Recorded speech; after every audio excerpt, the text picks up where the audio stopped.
Szólítom a színpadra Kis Esztellát.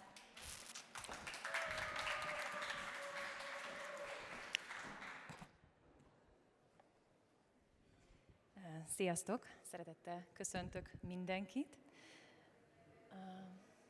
Engem Kis Esztellának hívnak, és az én témám, hogy mit üzen rólunk a tartásunk, apró változások a gerincben, nagy változások az önbizalomban.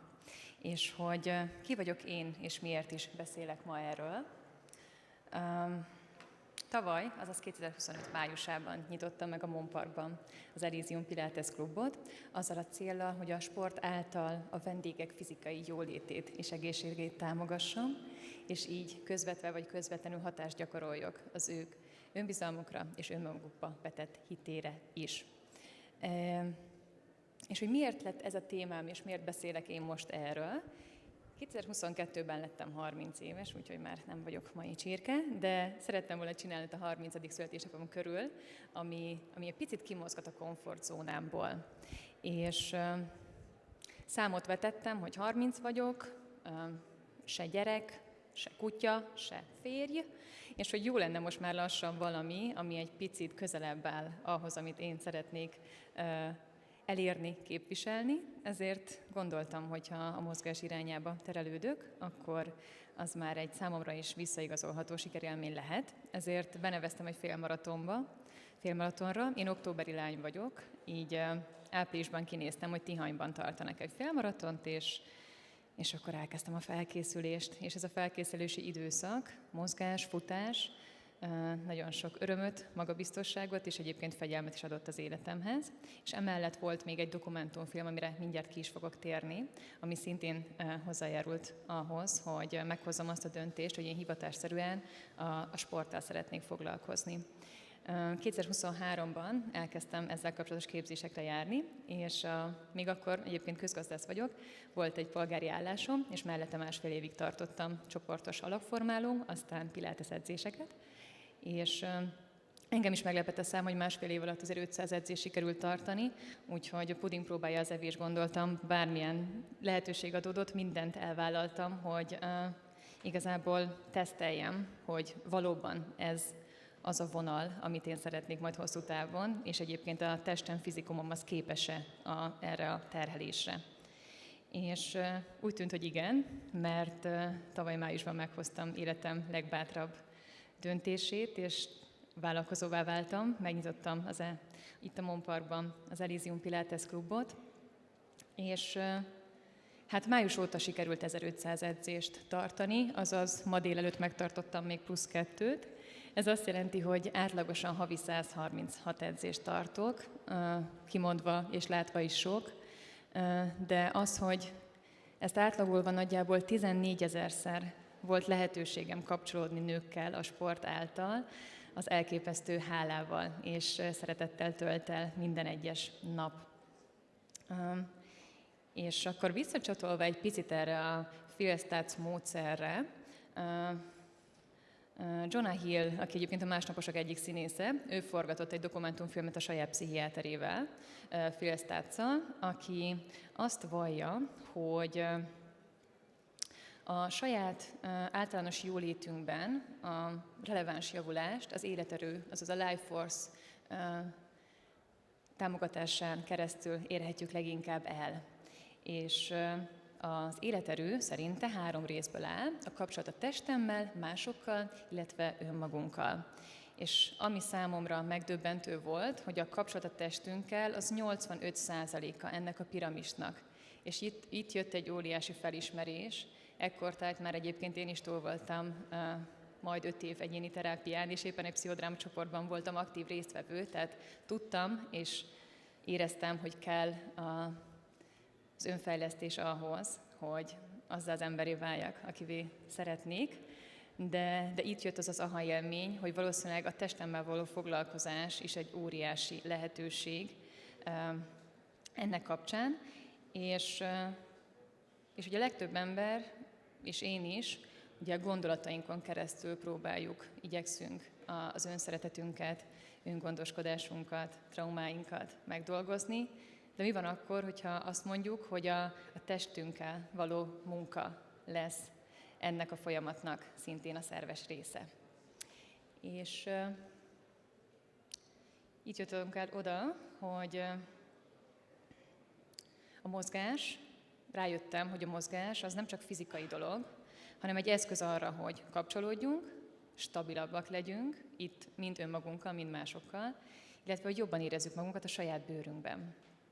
És innen jutunk el igazából a mai témámhoz, hogy a kapcsolat a testünkkel az nem csak abban jelenik meg, hogy mozgunk-e, hanem abban is, hogy hogyan vagyunk jelen benne, hogyan állunk, hogyan ülünk, hogyan jelenek meg én egy térben. És ez az, ahol a testtartás és az önbizalom találkozik. Hiszen a testtartásunk az egyik legerősebb nonverbális jelzésünk. Gondolom veletek is előfordult már, hogy beléptetek egy térbe, vagy egy bármilyen helyiségbe, és azonnal volt egy másodperc tört része alatt egy benyomás, hogy az adott ember, aki ott van veled a térben, ő magabiztos vagy visszahúzódó. És nem kellett még megszólalnia, semmit nem kellett tennie, szimplán, ahogy jelen volt a testében, már üzent. És 98%-a a kommunikációnknak nonverbális, úgyhogy innentől kezdve én csak állni szeretnék, de sajnos azt mondták, hogy beszélnem is kell. De a testtartás az a másik ugye, legerősebb nonverbális jelzésünk tehát. Úgyhogy itt szeretnélek is titeket egy közös kis gyakorlatra invitálni, semmi komoly, nem fogunk még piláteszezni, csak annyit szeretnék kérni tőletek, hogy egy picit görnyedjünk össze. Jó? Ahogy általában az irodában ülsz a laptop előtt, engedd le a fejed, vállakat szépen húzzuk előre, ez az, lógasd, mintha valaki még egy súlyt tenne a hátadra, úgy igazán érezd, hogy húzd lefelé, és kérlek mondd magadban azt, hogy magabiztos vagyok. Mennyire érzed ezt hitelesnek? Oké, akkor most húzzuk ki magunkat, vállak hátra, picit mozgasd is át a vállad. Akár még az állad is megemelheted, már ott van mindenkin. Egy belső mosoly, nyugodtan lehet mosolyogni, és most mondd magadban azt, hogy magabiztos vagyok. Érzitek a különbséget? Semmi nem változott, csak a testtartás. És mégis más lett az érzés. A test üzen az agynak, hiszen ha összehúzzuk magunkat, akkor kevésbé tudunk lélegezni, több a feszültség a testünkben, és így kevesebb az energiánk is. Míg, ha megnyitjuk a testünket, több levegő, stabilabb idegrendszer, és egy nagyobb jelenlétet érhetünk el. Igazából ez evolúciós és ősi mechanizmus, hiszen a természetben is, hogyha félelemben volt az adott illető állat, akkor húzódott össze, míg ha biztonságban volt, akkor tudott megfelelő testtartással, nyitott jelenléttel élni. És ami még nagyon fontos, hogy a légzésünket is mechanikailag befolyásolja kvázi a tartásunk, hiszen, hogyha összegörnyedsz, akkor sokkal kevésbé vagy képes mély lélegzeteket venni.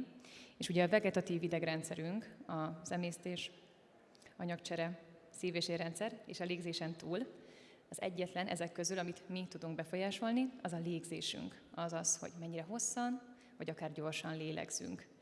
És mivel a légzési frekvenciánk, az ugye a szívfrekvenciára is hatása van anatómiailag, így egyértelmű, hogy ez egy eszköz a kezünkben, amivel tudunk élni.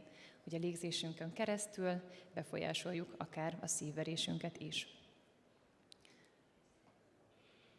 Szeretnék még egy ilyen kognitív szemléletet felhozni, ez az embedded cognition. Ennek a lényege, hogy a testiség az lényegileg meghatározza a tudati működésünk minden szintjét és szegletét. Tehát nem csak az érzésünk, a gondolataink, érzéseink hatnak a testünkre, hanem a testünk is hat arra, hogy mit érzünk és mit gondolunk. Ha a test stabil és nyitott, akkor az agy is magabiztosabb állapotba kerül. Ha mosolyogsz, akkor egyébként azt az üzenetet külded az agyagnak, hogy jó kedved van. Ha megszorítod az öklöd, akkor erősebbnek érzed magad. Ez nem varázslat, ez szimplán egy idegrendszeri visszacsatolás. És ez is szintén egy eszköz, amivel lehetőség, amivel mi is élhetünk. Muszáj egy picit behoznom azt, hogy a testtartás az sokszor egy tanult viselkedés, hiszen gyermekkorunkban legtöbbünk kapott valamilyen itinert otthon, hogy is kéne viseltetnünk a saját testünkkel. Itt felsoroltam a teljességigénye nélkül párat, de tudnék még én is azért szemezgetni a gyermekkoromból. Tehát ne legyél túl sok. A jó kislányok nem hangoskodnak. Ne kelts feltűnést. Ne mutogasd magad. Ne legyél túl magabiztos. És ez tudat alatt mit üzent nekünk? Azt, hogy húzzuk össze magunkat. Legyünk kevesebbek és kisebbek. És gondoljuk át majd egy picit, ezt most nem muszáj nagyon mélyen itt számot vetni, hogy te cipelsz-e valamilyen önkorlátozó parancsot, és milyen szép egyébként a magyar nyelv, hogy ez a cipelni. Mert a cipelés az teher, és a teher alatt összeroskadunk. És ha igen, akkor lehetőséged van arra, hogy ezt felülírd, akár először fizikai síkon. És itt jön képbe a jelenlegi hivatásom, a Pilates, mert azt gondolom, hogy mindig is sportoltam valamit. A futás is egy rendkívül csodálatos mozgásforma, viszont amikor rátaláltam a talajos pilatesre, akkor éreztem azt először, hogy na ez az a sport, amivel végre érzem, hogy van igazi testkontrollom és testtudatom. Mert ez egy abszolút preventív mozgás, kortól nemtől függetlenül, nagyon hálás vagyok. Itt van a 75 éves vendégem egyébként a nézős sorai között, és itt van a fiatal 20-as zsenge térdsérült, tehát hogy tényleg bárki bármikor tudja ezt gyakorolni, és pont azokat javítja, erősíti meg, ami elengedhetetlen ahhoz, hogy egy magabiztos és felszabadult életet éljünk. Ugye az egész Pilatesnek alapja a légzés, egy nagyon speciális légzés technika, amit ugye már említettem, hogy milyen szinten befolyásolja az egész életünket, és hatással van a tartásunkra, idegrendszerünkre, energiánkra. Ezen túl a neutrális gerinckörbületeink helyreállítása, megtartása az alap Pilatesen, tehát az, hogy kihúzzuk magunkat, és megemeljük az állunkat, ez a nyitány minden egyes edzésem. És nagyon fontos még a kórizmaink erősítése, ami hosszú távon, rövid távon, és egyébként is az alapja a megfelelő tartásunknak.